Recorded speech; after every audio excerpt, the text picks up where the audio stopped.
Whether you are looking through the new Cambridge catalog or online for design ideas and inspiration, you have undoubtedly seen that seating walls have become a big part of the landscape picture. The popularity of seating walls has grown with the trend of outdoor living rooms. Seating walls are a perfect addition to any outdoor project.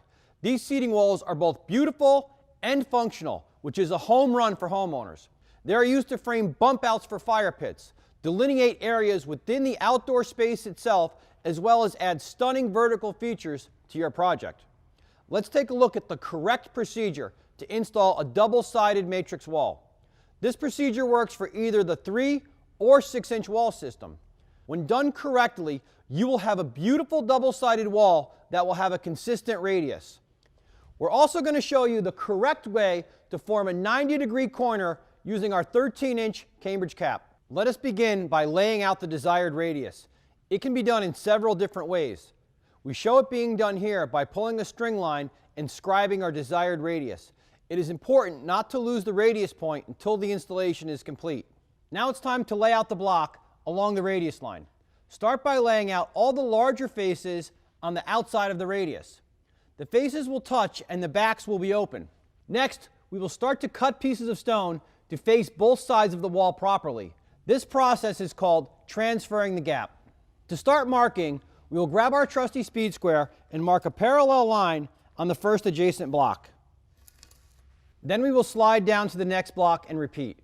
Always keep the face of the adjacent block along the radius. Continue until the entire base course is complete. Then it will be time for the second course.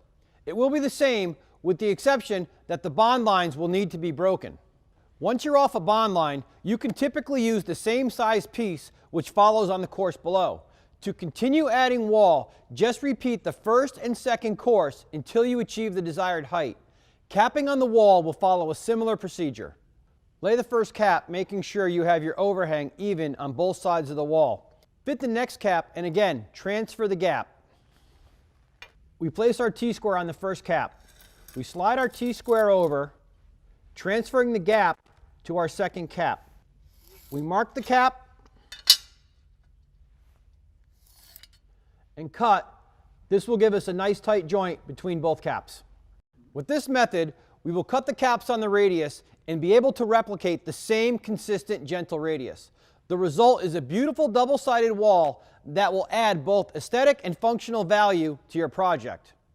A straight double-sided wall is easier to install as the block can be installed without any cuts in most cases.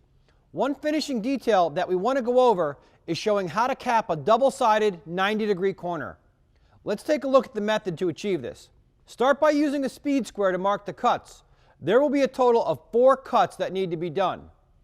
From your first Cambridge double-sided cap, mark 2 12-inch by 12-inch right angle lines by using your square. To make our 12-inch by 12-inch right angle lines, we're going to put our speed square on the block. Notice the orientation of the block with our split face out. Once our square is on, from the corner, we're going to scribe a line. Identically, on the other side of the block, we will do the same thing. From the split face with our speed square, from the corner, scribing the line. We will then take this block and make both these cuts. Once cut, place on top of the wall with the split faces having the proper overhang to the outside of the corner. As the next 2 caps are placed besides the corner pieces, it will be clear that a 1-inch by 1-inch right angle will need to be taken off each piece. Here we're going to mark our 1-inch by 1-inch right angle cuts that need to be taken off each cap. With our speed square, we'll mark 1 inch and 1 inch. Same thing on this block, 1 inch, 1 inch,